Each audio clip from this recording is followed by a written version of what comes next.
En 30 minutos, MF Economía e Inversiones y Radio 1000 te traen los principales temas económicos del mundo y de Paraguay con Economía a 1000.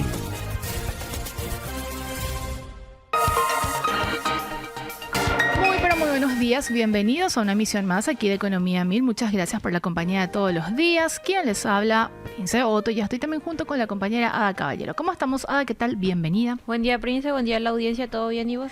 Todo en orden, ya lista, presta para iniciar una nueva jornada.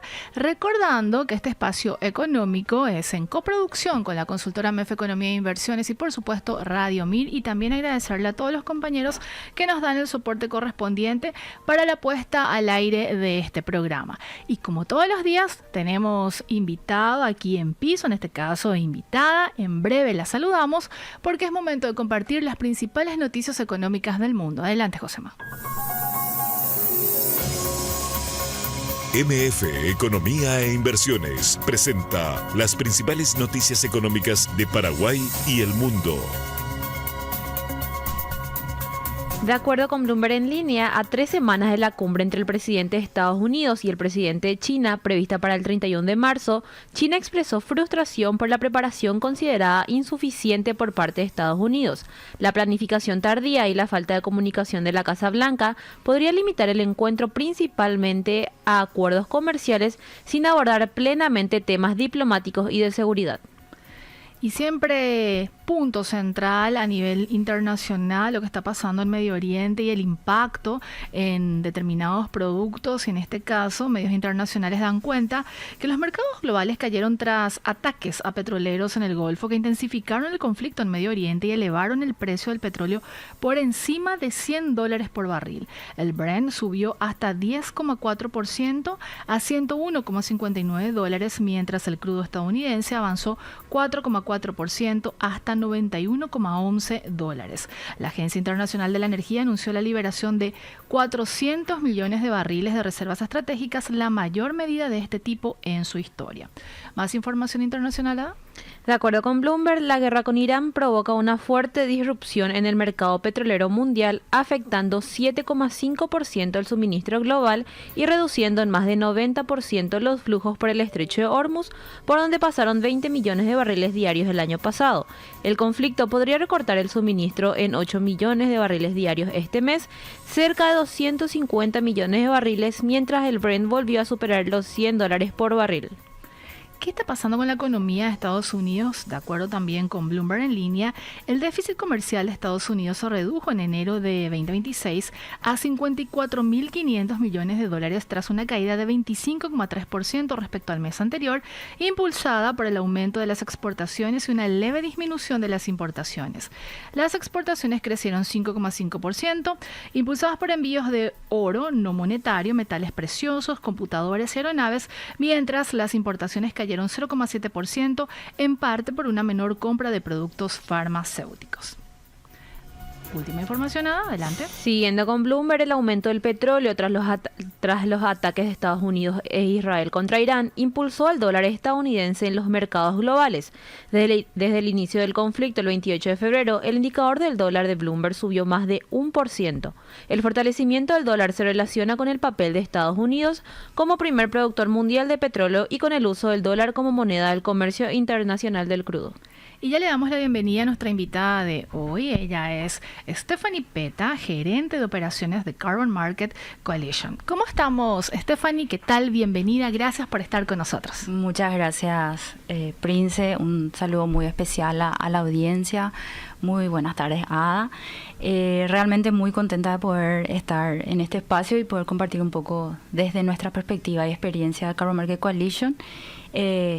La tendencia hoy, ¿verdad? Totalmente. De lo que estamos hablando de créditos, los famosos créditos de carbono, y en grandes rasgos poder comentarles qué es, de qué se trata y cómo podemos adentrarnos en este nuevo instrumento financiero. De hecho, el título y el tema central del programa es Paraguay en el mapa del carbono, oportunidades y el futuro de los mercados de carbono en la región.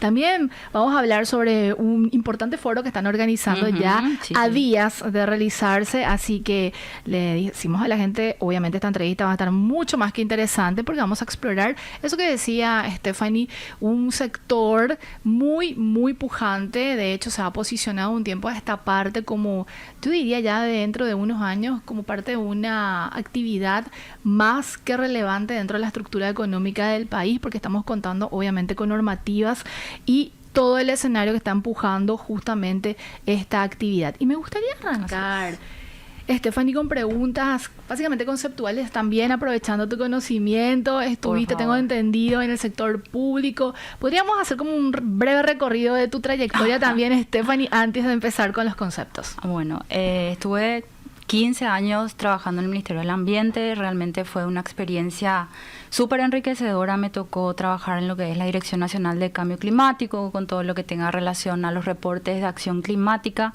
que el Paraguay debe realizar en el marco de sus compromisos internacionales en temas de cambio climático. En ese sentido, obviamente, me tocó la oportunidad de participar en negociaciones internacionales relacionadas a la Cumbre de Cambio Climático, donde justamente se debaten este tipo de temas y oportunidades para, más que nada, los países en desarrollo, ¿verdad? Sí. En ese sentido, obviamente, como dice la Convención, hay responsabilidades comunes pero diferenciadas. Las responsabilidades que tiene un país desarrollado a las responsabilidades que tiene un país en desarrollo, que necesita mucho más apoyo en cuanto a financiamiento para poder ser más resiliente y adaptarse al cambio climático. Entonces, haciendo un poco de contexto también internacional, surge el Acuerdo de París, ¿verdad? En el año 2015 tuve también la oportunidad de participar formando parte del equipo del Ministerio del Ambiente, donde ahí sale el particular artículo 6 del Acuerdo de París, donde se crean... ¿En qué? Sí. Exacto. Consistente en lo que es créditos de carbono, la posibilidad de desarrollar proyectos que mitiguen la reducción de emisiones de gases de efecto invernadero, que es lo que causa justamente el impacto al ambiente y provoca ese cambio climático en periodos largos, y para que los países en desarrollo tengan la posibilidad de obtener más financiamiento a través de la generación de esos proyectos que pasan por un proceso de certificación y se convierten en créditos de carbono. Clarísimo, Stephanie, y me abrís un abanico de consultas, pero antes de profundizar justamente en el mercado de créditos de carbono, me gustaría que también pudiéramos hablar un poco de lo que representa justamente esta empresa, Carbon Market, y cuál es su misión dentro del desarrollo de los mercados de carbono, Stephanie. Buenísima pregunta, Prince. Bueno, Carbon Market Coalition es una empresa 100% paraguaya que surge hace 2 años justamente con esta ola de la nueva normativa, de la necesidad de comprender más cómo funciona este mercado. Obviamente vemos como empresa privada la posibilidad de poder generar modelos de negocios con este tipo de mercado y obviamente también en aras de la oportunidad, como le decimos jocosamente, evangelizar también, porque es un proceso sumamente técnico, es realmente necesita un proceso de conocimiento y entender, ¿verdad?, cómo funcionan los procesos, cómo se llega a ese proceso, los tiempos e inclusive los costos, ¿verdad? Entonces surge Carbon Market Coalition como una empresa gerenciadora de proyectos de crédito de carbono, que a su vez también nos encargamos de capacitar a todos los sectores, porque realmente ese es el fin principal, ¿verdad? Que todos los sectores entiendan cómo pueden entrar a este nuevo instrumento financiero, las oportunidades que hay, y para nosotros poder acompañarles en ese proceso. Para que pudiéramos ya ahora profundizar en el tema, Stephanie, haciendo una mini clase de cómo funciona el mercado de créditos de carbono, ¿cuáles son los actores que están involucrados justamente en este mercado? En el sentido de, mencionabas, hay obviamente industrias de países desarrollados que necesitan de alguna manera tratar de compensar un poco esto que realizan con las actividades y encuentran a Paraguay como un aliado quizás muy interesante de un tiempo a esta parte, considerando también que hay una normativa que está ayornada a los estándares internacionales. Pero si tuviéramos que hacer todo este proceso de cómo funciona el mercado de créditos de carbono, ¿cómo inicia básicamente, Stephanie? ¿Y cuáles son obviamente los actores, agentes que están involucrados? Perfecto. Bueno, en grandes rasgos, porque realmente son varias etapas. Primeramente, un propietario que tenga una actividad, ya sea de cualquier sector, manejo de residuos, ganadería, agricultura, industria inclusive, tiene una actividad que la lleva adelante con el tiempo. esta actividad, ellos implementan buenas prácticas, como se diría, por ejemplo, en el sector industria puede ser mayormente eficiente en el sector energía, a través de innovar o hacer una inversión para ser más eficiente en ese proceso y reducir las emisiones que genera su actividad, ya sea utilizando combustibles fósiles o cualquier otro impacto que pueda generar. Entonces, hace una transición de cómo venía produciendo, obviamente requiriendo una inversión que corre a cuenta del propietario, y esa transición cuenta con un impacto positivo de reducir las emisiones. Esa reducción de emisiones se certifican a través de una certificadora internacional, que en este caso las más reconocidas son Verra y Gold Standard, en las cuales se escribe un proyecto, ¿verdad? Se justifica el proyecto, se identifica la línea base, cómo antes trabajaba el proyecto y cómo se transformó y el impacto que generó, así, en grandes rasgos. Clarísimo, te sigo. Entonces, ese proceso se presenta entre una certificadora internacional, hay unos pasos previos, ¿verdad? Claro. De auditoría, de manera externa, viene gente de afuera a ver el proyecto, ¿verdad? Cómo trabaja, a verificar la información, obviamente, de ese proyecto, y pasa por un proceso de evaluación de un año y medio más o menos ante la certificadora internacional. Asumo que depende también de la envergadura del proyecto para ese plazo. Exactamente, depende mucho también. Normalmente los proyectos del sector forestal, como son más complejos, sí, llevan su tiempo, y los que son más del sector industrial son, de repente, dependiendo siempre del proyecto y de la calidad de los datos que se presenten, suelen ser de menor tiempo. Entonces, pasa por ese proceso que es aproximadamente un año y medio, hasta llegar a lo que es la emisión de los créditos.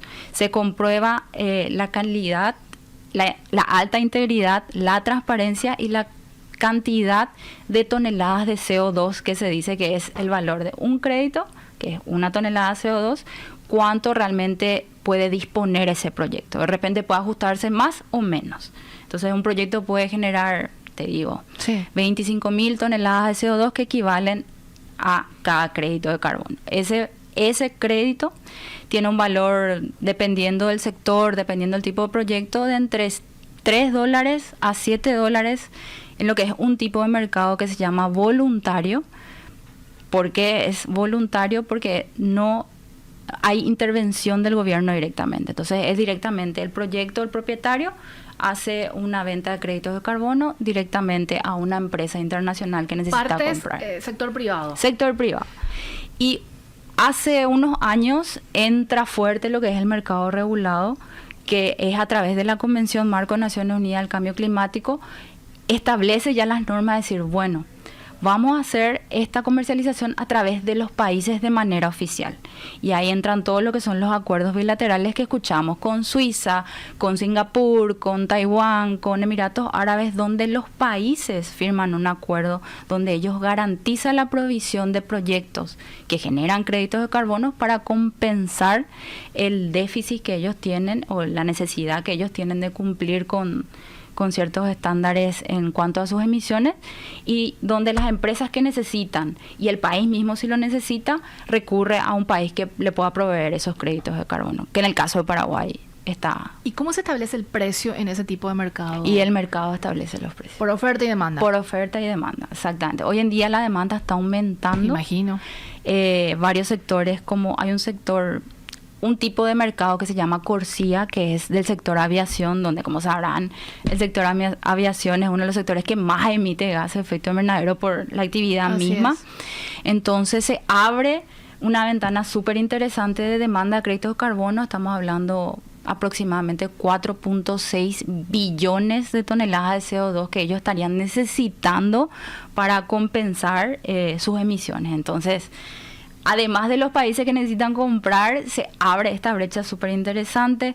Tenemos conocimiento que el sector navegación también está dando pasos de poder compensar sus emisiones en ese sentido, como lo que es el sector aviación. Entonces, hay una potencialidad muy interesante de poder ofrecer estos créditos de carbono. ¿Paraguay está funcionando bajo estos dos tipos de mercado o no, Stephanie? ¿Y cómo acompaña también la normativa? Yo le diría como reciente, porque básicamente tiene como 2 años aproximadamente, corregime, que vos sos justamente la especialista, pero tengo entendido que tiene más o menos ese tiempo incipiente y obviamente yo decía al inicio del programa, como ya ayornándose a los estándares internacionales, porque obviamente es una normativa casi nueva, por decirlo así. En lo que es el mercado voluntario, realmente ya hace años Paraguay ya está con proyectos que ya fueron colocados, que fueron vendidos y que ese financiamiento entró al país. En lo que es el mercado regulado, todavía a nivel global, los países, si bien en la región están muy adelantados, otros países como Chile, Perú, Paraguay también está en la carrera, como se dice, justamente con esta normativa y estableciendo toda la estructura a nivel nacional. ¿Por qué te digo estructura? Porque estamos hablando de contabilidad, porque estos proyectos se tienen que contabilizar en la contabilidad nacional de emisiones, justamente para que no se afecte el compromiso de Paraguay ante el mundo en materia de cambio climático, pero que genere también ingresos por ese mecanismo. Entonces, se está estructurando lo que va a ser el mercado regulado, porque el crédito que se genera en el mercado regulado se denomina ITMO, que es algo que tiene que, si sale del país el proyecto, tiene que sumarse a la contabilidad del país y restarse de la contabilidad del otro país. Es realmente muy complejo, pero con la tecnología y todo lo que se hace, el intercambio de información. Entonces, como estamos hablando de dinero, ¿verdad? Claro. Que entra y que sale, la contabilidad y los compromisos que un país está asumiendo es bastante elevado, justamente porque es un tratado internacional, un tratado internacional que es el cual Paraguay se adherió para cumplir un compromiso. Entonces, entiendo que Paraguay está en ese proceso de estructurar, están bastante avanzados. El Ministerio del Ambiente es la autoridad de aplicación de todo lo relacionado a créditos de carbono y nosotros desde este lado como sector privado obviamente apoyando como interesados para que pueda tener, porque eso también garantiza que tu proyecto sea de alta integridad, claro, que tenga un valor por encima de otro proyecto, en el sentido de que hay una garantía que el gobierno avala que tu proyecto está alineado al Plan Nacional de Desarrollo, a los Objetivos de Desarrollo Sostenible y a la política climática del país. Entonces eso le da un plus también al proyecto. Mencionabas que el mercado voluntario ya funcionaba desde hace varios años aquí en Paraguay, pero de un tiempo a esta parte ha habido como un repunte más importante, Stephanie, y sobre todo, ¿qué sectores económicos se van sumando a este tipo de proyectos y, bueno, de instrumentos financieros también, como mencionabas inicialmente? Hoy en día realmente hubo un repunte justamente porque las reglas ya fueron más claras. Claro. Desde la Convención Marco de Naciones Unidas ya establecieron los lineamientos más finos como para decir, bueno, ya tengo la garantía de la seguridad de poder entrar en este tipo de mercado porque las reglas están más claras. Antes de repente era muy fantasioso pensar, obviamente existían los elementos, se desarrolló ya desde tratados mucho antes también del Acuerdo de París, pero todo era quedaba por el camino, como se dice. Hoy en día las reglas están más claras, los sectores que hoy en día mayoritariamente vemos que están en el mercado de carbono son el sector forestal. Entonces ahí donde Paraguay entra también muy fuerte, ¿verdad? Lo que es el potencial de recursos naturales que tiene para ofrecer, entre ellos obviamente el sector forestal. Pero nosotros desde Carbon Market Coalition alentamos también que los otros sectores pueden participar de este proceso, el sector industrial, el sector de manejo de residuos. Hay muchas oportunidades para todos los sectores, pero obviamente los recursos naturales juegan un papel muy importante para el desarrollo de este tipo de proyectos. Hay como estudios preliminares, Stephanie, del potencial, usando justamente la palabra que estabas mencionando, del potencial que tiene Paraguay de generar estos recursos en dinero, en divisas, porque finalmente van a convertirse en ese concepto. Yo entiendo que desde el Ministerio del Ambiente, a través justamente de sus reportes climáticos, generaron un ejercicio, ¿verdad?, del potencial que pueden haber, con precios estándares al momento que se realizó el estudio, ¿verdad? Eso va variando justamente a medida que va avanzando y los países van desarrollando proyectos de crédito de carbono, eso va, y la demanda, ¿verdad? Eso va variando totalmente. Entiendo que el Instituto Forestal Nacional, el INFONA también, o yo como autoridad de aplicación del sector forestal, desarrollaron estudios del potencial de captura de los bosques del Paraguay y eso alineado con el potencial que tienen para ofrecer al mercado. Stephanie, ¿cuál es el primer paso que tiene que dar una empresa interesada en Paraguay de incorporarse a este nuevo e innovador instrumento? ¿Se acerca de repente a la empresa que representás, a hablar del juego de palabras? ¿O qué es lo primero que tienen que hacer o sugieren ustedes, Stephanie? Mira, Princesa, nosotros recomendaríamos porque hay diferentes tipos de proyectos. Obviamente hay tipos que en base al costo que conlleva desarrollar ese proyecto, de repente no es muy apetecible poder entrar a lo que es el proceso de crédito de carbono porque no va a tener un retorno que le permita recuperar lo invertido. Entonces lo que siempre recomendamos de la empresa es un estudio de prefactibilidad, donde se pueda originar el potencial que va a tener esa propiedad de generar crédito de carbono y el retorno que realmente le reditúe en lo invertido en el tiempo. ¿Cuánto tiempo lleva ese proceso de prefactibilidad? Prefactibilidad, 3 meses, 2 meses. Y ahí ya la persona... Ahí ya tiene un informe que le dice, básicamente, bueno, esta es tu línea base de lo que puedes llegar a generar en crédito de carbono. Esto es en base al valor del tipo de actividad que vos querés desarrollar y certificar. Este es el valor hoy al mercado por crédito de carbono y entonces es ya decisión del propietario incursionar. Te quedas con nosotros minutos más, Stephanie, porque pero claro queremos que sí. hablar de este foro muy interesante que se va a realizar en días más, así que te pedimos que te quedes con nosotros después del corte. Dale, gracias. Vamos a seguir conversando con Stephanie Peta, ella es gerente de operaciones de Carbon Market Coalition, y a la vuelta seguimos aquí en Economía 1000. Seguís escuchando Economía 1000, muchas gracias por la compañía. Ada, es momento de compartir la frase cifra del día que tenemos. 3.300 millones es el monto aproximado de la cartera de crédito sostenida por el sector cooperativo en 2025, que aumentó durante el año y mostró mayor demanda de préstamos en el segundo semestre, especialmente desde junio, cuando suele incrementarse la solicitud de financiamiento y la colocación de créditos, comentó Carlos Romero Roa, presidente del Instituto Nacional de Cooperativismo, INCOP. Si te interesa descubrir más detalles, puedes escuchar el podcast completo en Spotify, buscarlo en el perfil de Economía 1000 y mantenerte al tanto de todo. Seguimos en compañía de Stephanie Peta, ella es gerente de operaciones de Carbon Market Coalition. Stephanie, yo te mencionaba durante el corte sobre, y también ya hablabas a grandes rasgos de lo atractivo que está haciendo Paraguay de un tiempo a esta parte, y quiero agregar un pequeño componente que no es pequeño, al contrario, es importante, la ratificación que tuvo Paraguay en materia de grado de inversión. Exacto. Recientemente por otra calificadora justamente importante, una agencia calificadora, y que de alguna manera da el sello que se estaba esperando para que Paraguay entre como uno de los países en las grandes ligas y que los inversionistas realmente vean a Paraguay como con un potencial gigantesco, si bien ya había tenido en el 2024, si mal no recuerdo, el primer sello de grado de inversión. Con la ratificación, eso lo ubica al país entre los países muy atractivos y con inversiones que vienen aterrizando en el país en materia, ya decías también forestal y bueno, proyectos de gran envergadura que están a la espera de seguir impulsándose. ¿Cuál es el atractivo que presenta Paraguay para determinados países a nivel mundial? ¿Cuáles son esos países que dicen, bueno, quiero ir a apostar en Paraguay, me parece interesante la normativa que están empujando, se está adecuando a lo que nosotros estamos necesitando y bueno, de alguna manera va en línea los objetivos de estas empresas o de capitales extranjeros, Stephanie?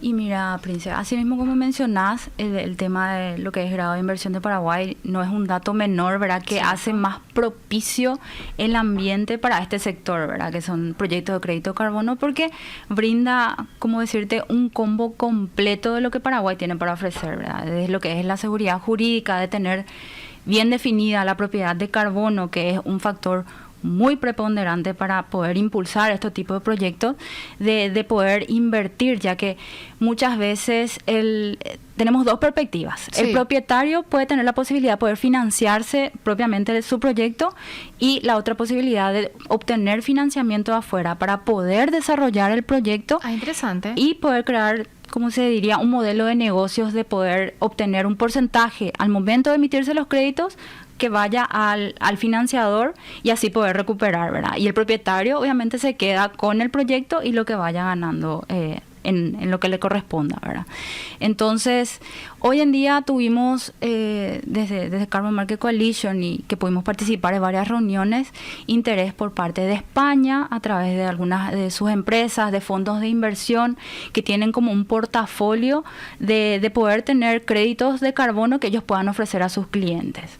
Tuvimos acercamiento a un fondo de Dinamarca, tuvimos Singapur, obviamente, ¿verdad? Que ellos tienen como una cámara también de empresas que necesitan comprar créditos de carbono para compensar sus emisiones. Entonces, se está moviendo, tenemos ese acercamiento tímidamente todavía porque Paraguay está en proceso, pero obviamente, como habías mencionado, la imagen que hoy se tiene de Paraguay en lo que es el potencial de inversión, de la seguridad que hay y de las garantías que hay para invertir, hacen que lo referente a este instrumento, ¿verdad?, que son los créditos de carbono, dé un paso adelante, y que Paraguay está a la vanguardia a nivel regional de poder ofrecer proyectos de calidad, de alta integridad y con un alto valor. Y con personas especializadas en el tema también, Stephanie, porque el grupo que forman ustedes es muy altamente profesional en ese sentido, porque es obviamente un mercado muy específico. Es un mercado exigente realmente que necesita todo un proceso, obviamente, como lo que es el proceso de certificación y verificación, que la información esté por sobre todo y que sea obviamente transparente, ¿verdad?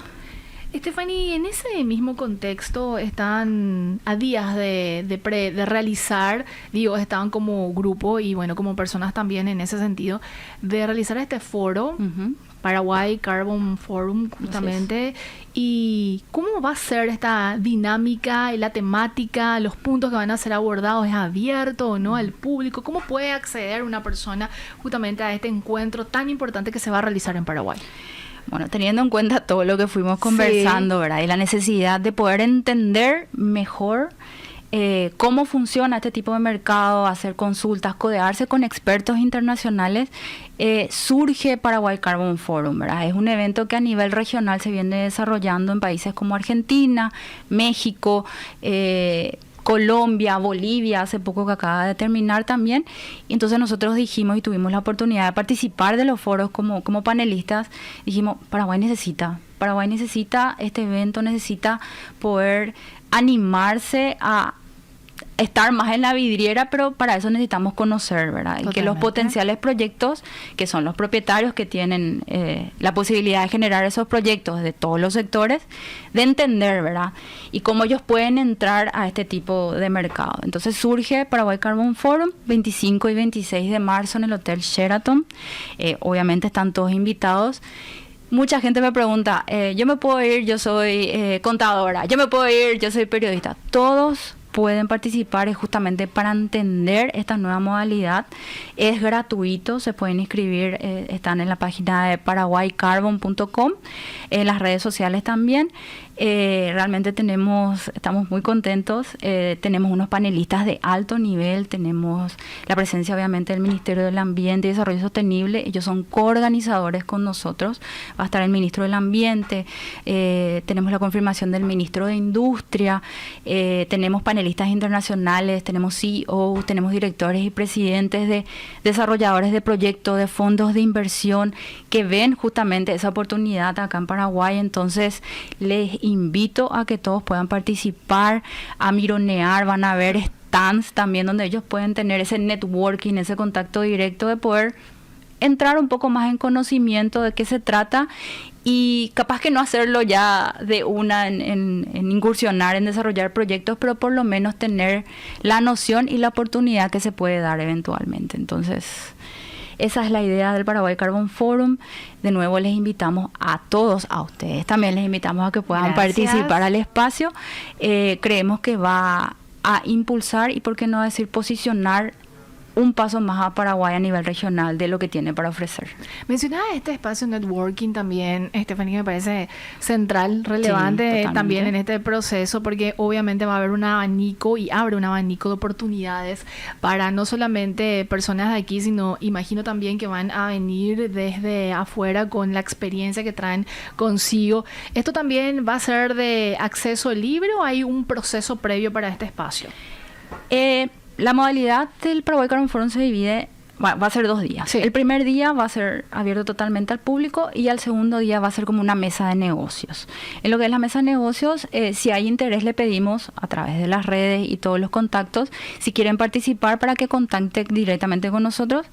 La posibilidad está abierta también, no hay ninguna restricción, pero es nada más para el manejo de la cantidad de personas, ¿verdad? Para poder, realmente va a ser una oportunidad súper interesante, donde de repente un propietario tiene una intención de proyecto, lo puede plantear y lo puede presentar a una mesa, ¿verdad? Donde van a estar diferentes actores relevantes, ¿verdad? Del proceso, que puede, ¿por qué no darse la oportunidad de poder invertir en ese proyecto? Reiteranos, por favor, Stephanie, ¿dónde la gente puede encontrar más información sobre este foro? Tenemos la página paraguaycarbon.com, tenemos nuestras redes sociales en LinkedIn también, Carbon Forum, donde están los colegas de México O2 que nos apoyan también en este proceso. Y tenemos Instagram también, lo que es la página de Carbon Market Coalition, por si tengan algunas dudas o consultas sobre el evento. Un gusto haberte tenido en este espacio, Stephanie. Esperemos conversar próximamente contigo. El gusto es mío. Muchas gracias y un saludo muy especial a la audiencia. Estuvimos con Stephanie Peta, gerente de operaciones de Carbon Market Coalition. Hacemos nuestra última pausa y a la vuelta seguimos con más Economía Mil.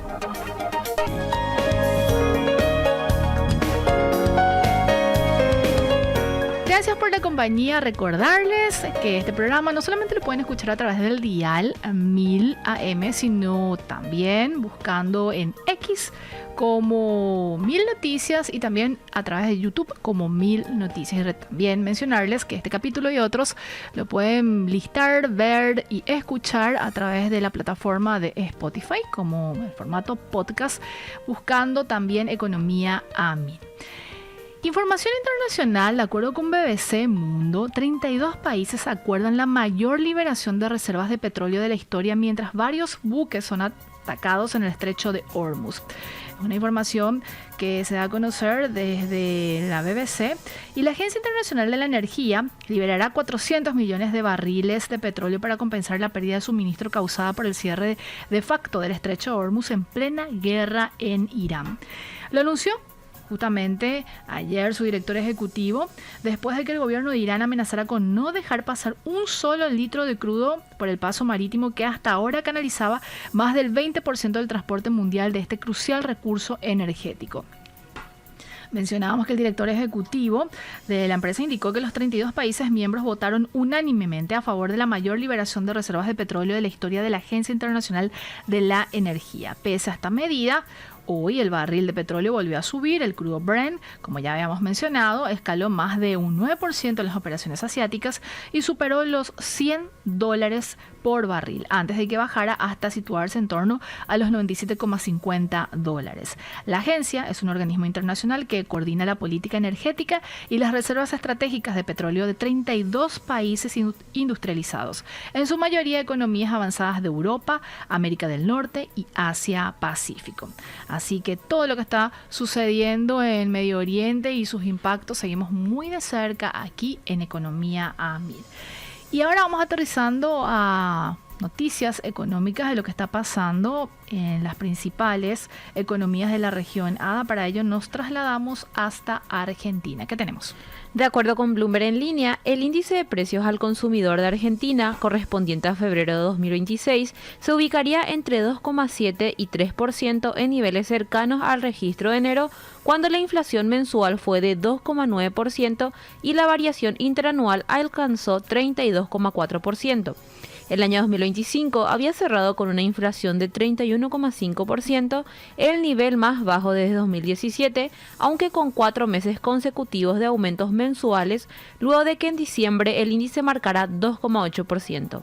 Las estimaciones de entidades financieras ubican el IPC de febrero en distintos niveles: 2,7% del Goldman Sachs y UBS Europa y 3% en Itaú. En el ámbito local, distintas consultoras económicas privadas y centros de análisis macroeconómico de Argentina proyectan niveles cercanos a 2,8%. Este es también un artículo muy interesante que lo trae Bloomberg en línea y mencionábamos todas las repercusiones e impactos que está teniendo en el ámbito económico a nivel internacional y también a nivel regional. Y de acuerdo con Bloomberg en línea, el repunte del petróleo tras la escalada del conflicto en Medio Oriente vuelve a presionar la inflación y complica las decisiones de política monetaria en América Latina. En Brasil, con una tasa de referencia de 15%, un petróleo en $80 por barril podría mejorar la balanza comercial en $10.000 millones y el balance fiscal en 0,2% del PIB, con un aumento de 0,6 puntos porcentuales en la inflación.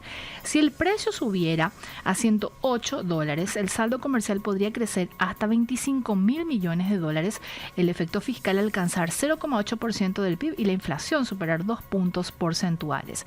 En México, con una tasa de 7%, un petróleo cercano a $85 podría elevar la inflación en 75 puntos base, mientras un escenario de precios más altos podría añadir 258 puntos base por el impacto en combustible. Por otra parte, en Chile, con una tasa de 4,50, el deterioro del saldo comercial podría acercarse a 1,3% del PIB, mientras la probabilidad de un recorte de tasas cayó de 70 a 25%, y en Perú, con una tasa de 4,25%, el escenario refuerza expectativas de mantener la tasa sin cambios durante varios meses. Así que el escenario está altamente incierto y las perspectivas están muy confusas con respecto a este conflicto bélico y sus impactos también en las economías de todo el mundo.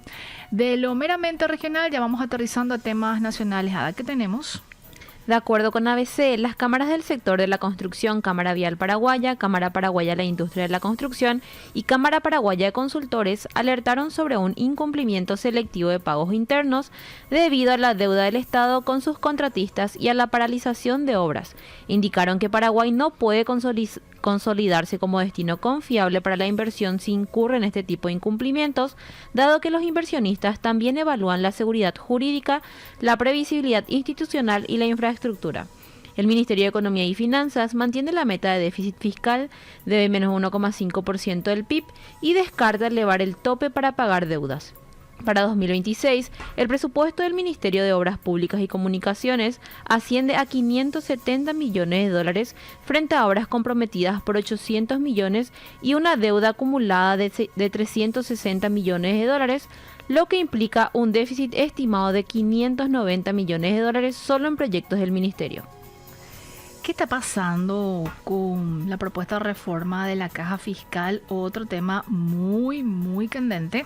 De acuerdo con ABC, también la Cámara de Senadores de Paraguay aprobó el proyecto de reforma de la caja fiscal con modificaciones que flexibilizan la versión aprobada previamente en diputados, por lo que el proyecto tendrá una segunda vuelta legislativa. Entre los cambios incorporados se establecen una edad mínima de jubilación de 53 años para docentes y magistrados y de 55 años para las fuerzas públicas, un aporte estatal de 10% y el aumento del aporte de afiliados deficitarios al 19% en medio de protestas de docentes el 11 de marzo.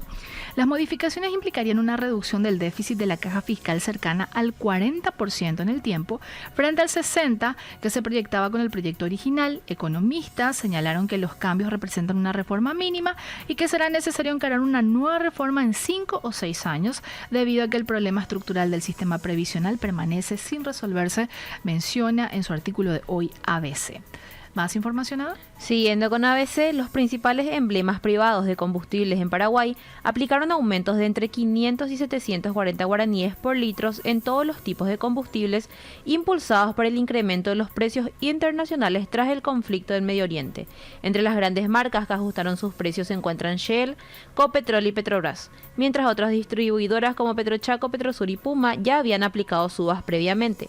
Tras el reajuste, los precios en estaciones privadas quedaron en 6.990 guaraníes por litro para diésel común, 8.750 para el diésel premium, para la nafta común de 88 octanos se quedó en 5.690 guaraníes y para la nafta de super 7.540 guaraníes. La estatal Petropar mantiene sus precios y cuenta con stock para cerca de 3 meses, aunque advierte que las ventas podrían pasar de 50.000 a más de 100.000 metros cúbicos si los usuarios se vuelcan masivamente a sus estaciones. Más información esta vez desde Productiva CM. En pleno periodo de desalojo de granos, tras la cosecha de soja, el sistema logístico enfrenta dificultades en la navegación de barcazas en el río Paraná, con demoras y mayores costos para el sector agroexportador.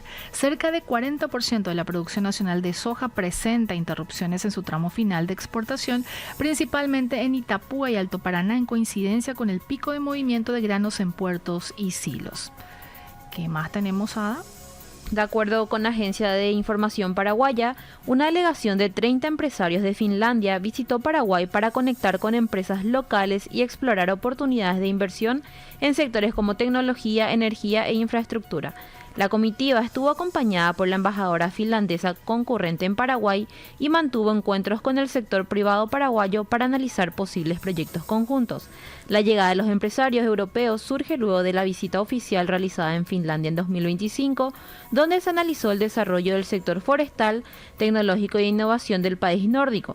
Las reuniones permitieron avanzar en vínculos comerciales y evaluar inversiones orientadas al desarrollo industrial y la cooperación empresarial entre ambos países. Y como es habitual, la consultora MEF Economía e Inversiones realiza de manera periódica análisis económicos y en la edición de hoy, que es publicado en el impreso ABC y también replicado en su digital, se aborda acerca de la deuda del Estado con proveedores que redujo 27% las retenciones tributarias y restó $6 millones a la recaudación. Entre enero y febrero de 2026, las retenciones impositivas vinculadas a pagos del Estado alcanzaron un poco más de 105.000 millones de guaraníes frente a los 144.000 millones aproximadamente de guaraníes en el mismo periodo, pero de 2025, lo que implicó una caída de casi 40.000 millones de guaraníes, equivalentes a una reducción de 27% y cerca de $6 millones de ingresos tributarios.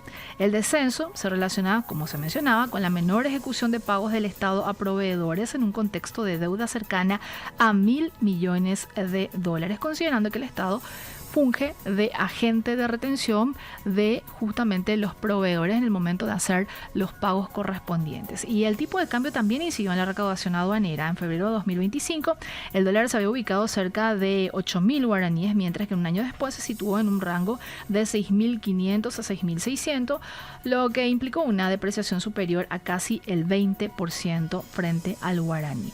Más de este artículo y otros donde la gente puede encontrar. Pueden encontrar nuestras redes sociales, Instagram, X, Facebook, LinkedIn, también en nuestro canal de WhatsApp buscando MF Economía e Inversiones y en nuestra página web www.mf.com.py. Y así vamos llegando al punto final de Economía 1000. Recordarles que mañana nos encontramos puntualmente a las 12. Y vamos a trasladarnos hasta Bolivia. Vamos a conversar con uno de los representantes y economistas también de la consultora aliada, la ECO, recordando que la ECO aglutina a importantes consultoras de la región, en la que también está incluida la consultora MEF Economía e Inversiones, así que vamos a hablar sobre lo que está pasando con la economía boliviana y también la llegada de varios empresarios bolivianos por la situación económica, fiscal también que está atravesando el vecino país. Vamos llegando al punto final, que tengan un excelente día.